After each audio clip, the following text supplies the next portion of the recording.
स्वागत है दोस्तों आपके अपने YouTube चैनल नेक्सस एजुकेशन में। तो आज हम बात करेंगे एलिलोपैथी के बारे में।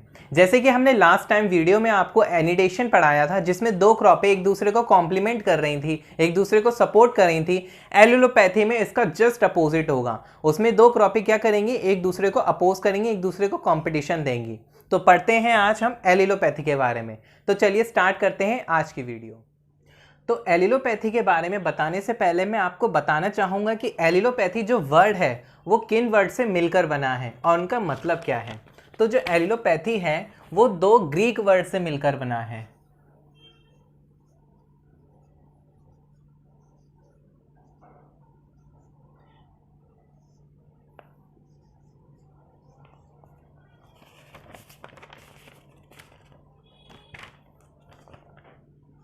एलिलोन और पैथोस, जिसमें क्या होता है, एलिलोन का मतलब है ऑफ ईच अदर,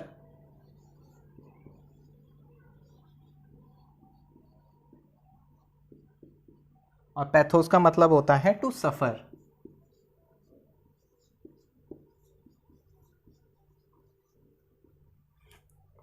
तो एलिलोन का मतलब होता है ईच अदर और पैथोस का मतलब होता है सफर। इन दो वर्ड को मिला के बना है ये वर्ड एलिलोपैथी। तो इसमें एलिलोन और पैथोस का मतलब जान के पता चल रहा होगा, of each other to suffer, मतलब एक दूसरे को परेशान कर देने वाली बात होती है। इसमें क्या करते हैं पौधे, या तो कुछ ऐसा केमिकल निकालेंगे जिसे एलिलो केमिकल बोलते हैं, ठीक है ना। उसके बारे में भी मैं आगे आपको बताऊंगा। तो ये है allelon pathos of each other to suffer, मतलब कुछ ऐसा करते हैं ये पौधे एक दूसरे के लिए कि एक दूसरे को क्या करते हैं, पनपने नहीं देते हैं। तो यही बताऊंगा मैं एलिलोपैथी में, ठीक है ना। अब बात करते हैं एलिलोपैथी की डेफिनेशन के बारे में। तो इसकी डेफिनेशन है, it is the competitive interaction between the crop in intercropping and sequential cropping through the release of chemical substance और टॉक्सिन। अब पौधे क्या करेंगे, पौधे एक दूसरे का जो विरोध करेंगे या एक दूसरे के अपोज कुछ काम करेंगे, तो ऐसा तो नहीं है कि वो निकल के आ जाएंगे हाथ पैर चलाने लगेंगे, ऐसा पॉसिबल नहीं है ना। वो क्या करते हैं, केमिकल सब्सटेंस रिलीज करते हैं या फिर टॉक्सिन सब्सटेंस रिलीज करते हैं, जिसके कारण क्या होता है, वो दूसरे पौधों को पनपने नहीं देते हैं।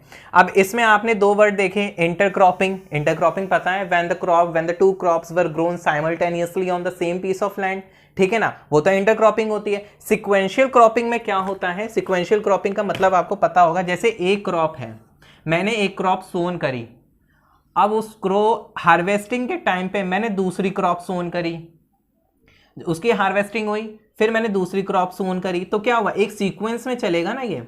तो यही सीक्वेंशियल क्रॉपिंग होती है, मतलब एक क्रॉप सोन करी, जब वो मैच्योर होकर हार्वेस्ट हो गई तभी मैंने दूसरी क्रॉप सोन कर दी। तो क्या हुआ, एक सीक्वेंस में काम चला ना, एक क्रॉप सोन करी जब तक वो हार्वेस्ट हुई, ठीक है ना, हार्वेस्ट करी हम लोगों ने यहाँ पे, तभी हमने दूसरी क्रॉप सोन करी, जब वो मैच्योर हो गई, हार्वेस्टिंग के लायक हो गई, तब हमने दूसरी क्रॉप सोन करी। तो क्या एक सीक्वेंस में चला, उसी क्रॉपिंग को बोलते हैं सीक्वेंशियल क्रॉपिंग।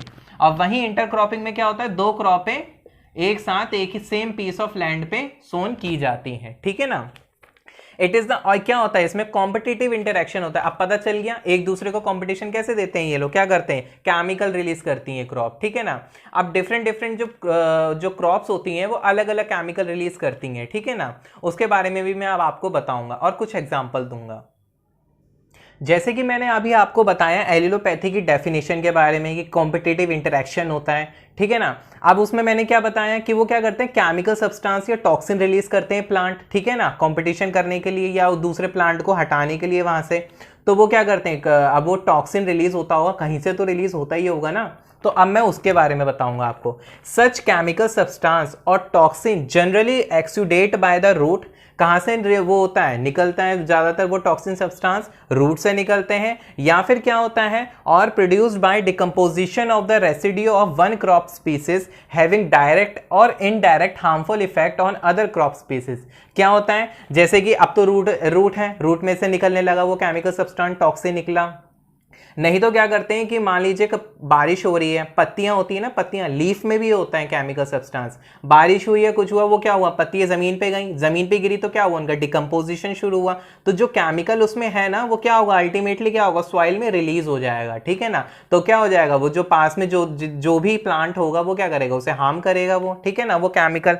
तो इसमें भी यही बताया गया कि जो केमिकल सब्सटेंस कहाँ से निकलता है, जनरली रूट से निकलता है, और क्या करता है, या तो वो डिकम्पोजिशन, या तो उस पौधे का क्या हो, रेसिड्यू पार्ट हो, कोई भी पार्ट हुआ उसका रेसिड्यू हुआ, किसी भी क्रॉप का रेसिड्यू पार्ट क्या हुआ, डिकम्पोज हुआ, डिकम्पोजिशन होने के कारण क्योंकि उसकी बॉडी में भी वही केमिकल होगा, तो वो क्या होगा, जब वो डिकम्पोज होगा तो वो सॉइल में रिलीज हो जाएगा केमिकल, और जब वो सॉइल में रिलीज हो जाएगा तो क्या होगा, जो दूसरे प्लांट है वो क्या करेगा, उन्हें हार्म करेगा, ठीक है ना। अब वो हार्म कैसे पहुंचाता है, ऐसा तो नहीं है कि वो सीधा मारकाट चालू कर देगा, ऐसा तो नहीं होता ना, वो क्या करता है, इफेक्ट करता है दूसरे पौधों की जर्मिनेशन में। मान लीजिए कोई बीज, दूसरा बीज पड़ा हुआ है, वो क्या करेगा, उसकी जर्मिनेशन नहीं होने देगा, या जर्मिनेशन होने में बहुत परेशानी खड़ी करेगा, और नहीं तो क्या करेगा, इस्टेब्लिशमेंट में या ग्रोथ में क्या करेगा, रुकावट करेगा, उसकी रिक्वायरमेंट क्या करेगा, उसे भी अफेक्ट करेगा, उसके स्टैब्लिशमेंट को। मान लीजिए कोई पौधा उग गया है, फिर भी जब तब टॉक्सिन रिलीज हो रहा है उसका, तो क्या हो रहा है, तो वो क्या करेगा, उसकी जो ग्रोथ है, दूसरे प्लांट की ग्रोथ को रोक देगा। नहीं तो क्या करेगा, उसके जो भी, मान लीजिए अब उसका समय आया कि उसमें लीफ निकलनी है या फिर फ्लावर निकलने हैं, तो क्या करेगा, उसमें भी वो क्या करेगा, परेशानी क्रिएट कर देगा। ऐसे टॉक्सिन सब्सटेंस रिलीज करते हैं प्लांट। अब सबसे बड़े एग्जाम्पल हैं ये sunflower, sorghum, walnut, cucumber, peach और यूकेलिप्टस। ये बहुत फेमस एग्जाम्पल हैं एलिलोपैथी के केस में, ठीक है ना। जो सनफ्लावर के बारे में आपको एक इंटरेस्टिंग केस बताता हूं। जब सनफ्लावर की हार्वेस्टिंग हो जाती है, उसके बाद जो सनफ्लावर का रेसिड्यू बचता है ना, उसके ऐसा नहीं है कि सनफ्लावर की हार्वेस्टिंग करी और तुरंत बाद ही हमने दूसरी क्रॉप सोन कर ली। कम से कम 15 से 20 दिन हमें फील्ड को बिल्कुल छोड़ना पड़ता है, ताकि उसमें जो प्रेजेंट एलिलो केमिकल्स हैं, जो केमिकल्स जो टॉक्सिन सनफ्लावर से रिलीज हुआ है, उसका असर खत्म हो सके। इसलिए कम से कम 15 से 20 दिन तक फील्ड को यूं ही छोड़ा जाता है, खाली फैलो, ठीक है ना, सनफ्लावर की हार्वेस्टिंग के बाद में, ठीक है ना। तो इससे एग्जांपल से कहीं ना कहीं आप समझ गए होंगे कि ये क्या करते हैं। क्या होगा, अगर मान लीजिए सनफ्लावर की आपने हार्वेस्टिंग करी और तुरंत बाद ही सोइंग कर दी, तो क्या होगा, उसमें ऑलरेडी सॉइल में उसके क्या डिकम्पोजिशन, कुछ ना कुछ पार्ट तो पड़े ही होंगे, जिसमें क्या होगा, सॉइल के अंदर वो टॉक्सिन प्रेजेंट होगा। अब आपने क्या करा, दूसरी क्रॉप के लिए तुरंत सीड सोन करे। अब जब वो आपने सीड सोन करे, वो क्या करेगा, केमिकल उन्हें जर्मिनेट होने ही नहीं देगा, हो गए तो उनकी एस्टैब्लिशमेंट होने ही नहीं देगा। तो कुल मिला के काफी प्रॉब्लम क्रिएट करेगा, ठीक है ना। तो ये काम होता है एलिलोकेमिकल का। जो ये जो पौधे हैं ना, ये जो क्रॉप्स हैं, ये क्या करते हैं, ये रिलीज करते हैं, ठीक है ना। क्या रिलीज करते हैं, एलिलोकेमिकल्स, ठीक है। तो अब हम बात करेंगे टाइप्स ऑफ एलिलोपैथी की। वैसे तो एलिलोपैथी दो टाइप के होते हैं, ट्रू एलिलोपैथी और फंक्शनल एलिलोपैथी। तो अभी मैं आपको बताऊंगा ट्रू एलिलोपैथी। जो ट्रू एलिलोपैथी जो है, उसकी डेफिनेशन लिखी हुई है, द डायरेक्ट और indirect effect on the crop through the release of toxic substance as such from the plant. और ये दूसरी है, they are toxic in the form in which they produce in plant. अब आप इसको समझना, ठीक है ना, ये डेफिनेशन नहीं है, ये मैंने शॉर्ट में समझाने के लिए लिखा हुआ है। डेफिनेशन ये है, देखिए क्या, कि जब कोई प्लांट है वो क्या करता है, कोई टॉक्सिक सब्सटेंस रिलीज कर रहा है, ठीक है ना, वो क्या कर रहा है, रिलीज कर रहा है। वो क्या कर रहा है, डायरेक्टली जब वो रिलीज कर रहा है ना, उसमें कोई भी वो मतलब किसी का और का रोल नहीं है उस टॉक्सिक सब्सटेंस में, और वो डायरेक्टली जाके क्या करेगा, डायरेक्टली और इनडायरेक्टली क्या करेगा, दूसरे पौधों को जो वो टॉक्सिक सब्सटेंस है हार्म करेगा, ठीक है। जब वो डायरेक्टली और इनडायरेक्टली जाके वही टॉक्सिक सब्सटेंस अगर पौधों को हार्म कर रहा है, तो वो क्या होता है, ट्रू एलिलोपैथी, ठीक है ना। समझ में आया। मान लीजिए आपने सनफ्लावर का पौधा है, उसने क्या करा, एक टॉक्सिक सब्सटेंस रिलीज करा, वो डायरेक्टली या इनडायरेक्टली दूसरे को क्या कर रहा है, उसे हार्म कर रहा है। तो वो क्या कर रहा है, डायरेक्टली या इनडायरेक्टली हार्म तो कर रहा है ना उसे, तो वो हो जाती है ट्रू एलिलोपैथी। अब हम बात करेंगे इसके पार्ट 2 की, फंक्शनल एलिलोपैथी की। तो अब हम बात करेंगे फंक्शनल एलिलोपैथी की, जो इसका सेकंड टाइप है, ठीक है ना। पहला टाइप मैंने आपको बताया क्या, ट्रू एलिलोपैथी, और दूसरा है ये फंक्शनल एलिलोपैथी। अब इसमें क्या होता है, उसमें तो क्या होता है, प्लांट से जो भी टॉक्सिन रिलीज हो वो डायरेक्टली इनडायरेक्टली जाके हार्म कर लेता है, ठीक है ना, जो भी आसपास पौधे होंगे उन्हें हार्म पहुंचाएगा, टॉक्सिन रिलीज होंगे जो भी। इसमें क्या होता है फंक्शनल एलिलोपैथी में, when precursor is released by which is converted in active substance by some micro organism is categorised under functional allelopathy. इसमें क्या होता है, इसमें टॉक्सिन तो रिलीज होता है पर वो क्या होता है जब तक काम नहीं करेगा, जब तक उस पर माइक्रो ऑर्गेनिज्म वर्क नहीं करेंगे। मान लीजिए एक पौधा है, मान लीजिए हमने ले लिया कुकुम्बर है, कुकुम्बर भी क्या करता है एलिलोकेमिकल रिलीज करता है, एग्जाम्पल के तौर पे लिया हमने। क्या होगा, उसने केमिकल रिलीज करा, ठीक है ना, वो केमिकल जब तक दूसरों को हार्म नहीं पहुंचाएगा, जब तक उस पर माइक्रो ऑर्गेनिज्म काम ना करें, ठीक है ना, तब तक वो बिल्कुल सेफ रहेगा। ठीक है, समझ में आया। पहले वाले में तो क्या था, डायरेक्टली या इनडायरेक्टली जाके हार्म पहुंचा देगा वो, उसे कोई भी कन्वर्जन की जरूरत नहीं है। इसमें क्या है, टॉक्सिन सब्सटेंस को माइक्रो ऑर्गेनिज्म द्वारा कन्वर्जन की जरूरत पड़ती है, इसलिए क्या है ये फंक्शनल एलिलोपैथी, उस पर फंक्शन करना पड़ता है, उस पर काम करना पड़ता है एलिलोकेमिकल पे, ठीक है ना। तो समझ में आया। ट्रू एलिलोपैथी क्या था, जिसमें कि टॉक्सिन सब्सटेंस रिलीज हो रहे हैं, डायरेक्टली इनडायरेक्टली जाके दूसरे पौधे को हार्म कर देगा। इसमें क्या है, फंक्शनल एलिलोपैथी में क्या होता है, टॉक्सिन इसमें भी रिलीज होगा, पर क्या होगा, वो जब तक वर्क नहीं करेगा, जब तक उस पर माइक्रो ऑर्गेनिज्म वर्क नहीं करेंगे, ठीक है ना, तब तक वो बिल्कुल इनएक्टिव रहेगा, ठीक है ना। जब तक एक्टिव नहीं होगा, जब तक उस पर माइक्रो ऑर्गेनिज्म क्या करना करें, उस पर काम ना करेंगे, उस पर वर्क ना करें, इसलिए क्या कहलाता है, फंक्शनल एलिलोपैथी कहलाता है। समझ में आया। एक बार दोबारा बता देता हूं आपको, एलिलोपैथी, ट्रू एलिलोपैथी क्या है, मान लीजिए एक पौधे से केमिकल रिलीज हुआ, ठीक है, डायरेक्टली या इनडायरेक्टली जाके उसने दूसरे पौधों को हार्म पहुंचाना शुरू कर दिया बिना किसी कन्वर्जन के, उसे किसी माइक्रो ऑर्गेनिज्म की जरूरत नहीं पड़ेगी, उसे किसी और चीज में केमिकल या कंपाउंड में कन्वर्ट करे, ठीक है ना। लेकिन फंक्शनल एलिलोपैथी में क्या होता है, प्लांट तो रिलीज करता है, लेकिन उसे क्या जरूरत पड़ती है कि माइक्रो ऑर्गेनिज्म आके उसे दूसरे कंपाउंड में चेंज करे, तब जाके वो टॉक्सिन बनता है, ठीक है ना। तो ये था फंक्शनल और ट्रू और फंक्शनल एलिलोपैथी के बारे में, ठीक है ना। अब हम बात करेंगे वेज के बारे में कि किन किन तरीकों से एलिलोपैथी काम करता है। एलिलोपैथी क्या होता है, अब दो तरीकों से ऑब्जर्व की जाती है, मतलब दो तरीकों से काम करती है एलिलोपैथी। पहला क्या, एलो इनहिबिशन। अब एलो इनहिबिशन में क्या होता है, the chemical substance release by one species में inhibit species of plant other than one releasing it. इसमें क्या होता है, जो प्लांट टॉक्सिन रिलीज कर रहा है वो क्या करता है, दूसरे पौधों को, जो दूसरी क्रॉप स्पीसीज है ना, दूसरी स्पीसीज है, दूसरी वैरायटी है, दूसरे पौधे हैं, उनको हार्म पहुंचाएगा, अपनी जो अपने आपस में हार्म नहीं पहुंचाएंगे वो। तो वो क्या होता है, एलो इनहिबिशन होता है। इसमें क्या होता है, प्लांट जो होता है केमिकल सब्सटेंस रिलीज करता है, वो अपनी स्पीसीज को नुकसान ना पहुंचा के दूसरे स्पीसीज को, दूसरे प्लांट को नुकसान पहुंचाता है। वहीं ऑटो इनहिबिशन में क्या होता है, जो टॉक्सिन रिलीज होता है, टॉक्सिन में inhibit more strongly plant of the producer species itself. वो क्या करता है, जो टॉक्सिन रिलीज कर रहा है वो प्लांट क्या करेगा, वो खुद की स्पीसीज को भी नुकसान पहुंचाना शुरू कर देगा। तो वो जब खुद की बात हो गई तो ऑटो आ जाता है, जब दूसरों की बात हो गई तो एलो आ जाता है, ठीक है। ये याद रखने का एक तरीका है। जब बाय एलो इनहिबिशन मतलब आप समझ जाना कि क्या होगा, कि जो भी केमिकल सब्सटेंस प्लांट रिलीज कर रहा है वो दूसरों को नुकसान पहुंचाएगा, खुद को नुकसान नहीं पहुंचाएगा, या खुद के परिवार के लोगों को नुकसान नहीं पहुंचाएगा। एक तरीका है समझने का। ऑटो इनहिबिशन में क्या होता है, वो दूसरों को तो पहुंचाएगा, साथ में अपने भी परिवार वालों को, मतलब अपनी भी स्पीसीज को क्या करेगा, नुकसान पहुंचाएगा ही पहुंचाएगा, जो भी टॉक्सिन वो प्लांट रिलीज करेगा।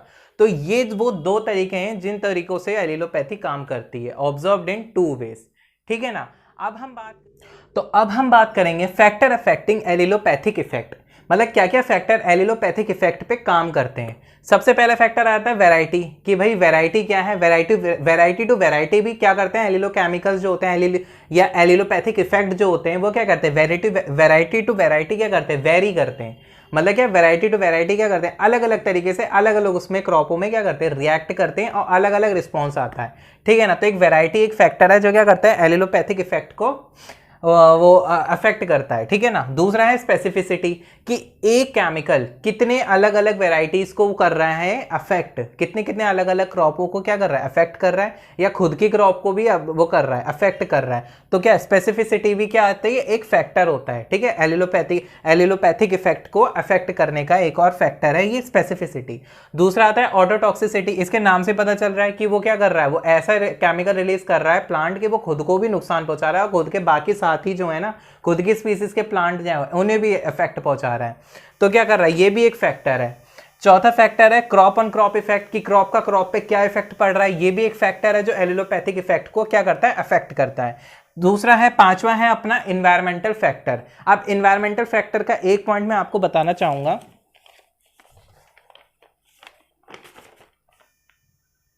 अब इन्वायरमेंटल फैक्टर की बात करें तो अलग अलग फैक्टर क्या करते हैं, इफेक्ट करते हैं। जैसे कि क्या, paste and disease and specially soil fertility. Soil fertility, paste और डिजीज जो है ना इन्वायरमेंटल फैक्टर में ही आते हैं। क्या, सॉइल फर्टिलिटी, ये भी क्या करते हैं, इफेक्ट कर देता है। ये भी एक फैक्टर है, इन्वायरमेंटल फैक्टर का ही पार्ट है ये सॉइल फर्टिलिटी, ठीक है ना। वो कैसे, जैसे जैसे अगर फर्टिलिटी लो होगी, अगर फर्टिलिटी लो होगी, डिक्रीज होगी, तो क्या होगा, एलिलोज केमिकल जो बनेंगे वो ज्यादा बनेंगे, ठीक है ना। अगर फर्टिलिटी कम है तो एलिलो केमिकल भी क्या बनेंगे, एलिलो केमिकल क्या बनेंगे, ज्यादा बनेंगे। और अगर एलिलोपैथिक इफेक्ट भी फिर ज्यादा हो जाएगा। और अगर वार्म वेदर है, वार्म और वेट कंडीशन है, इसमें क्या होगा, डिक्लाइन हो जाएगा।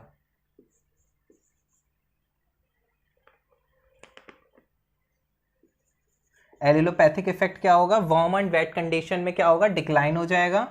और सबसे ज्यादा स्लोएस्ट हो जाएगा कोल्ड कंडीशन में।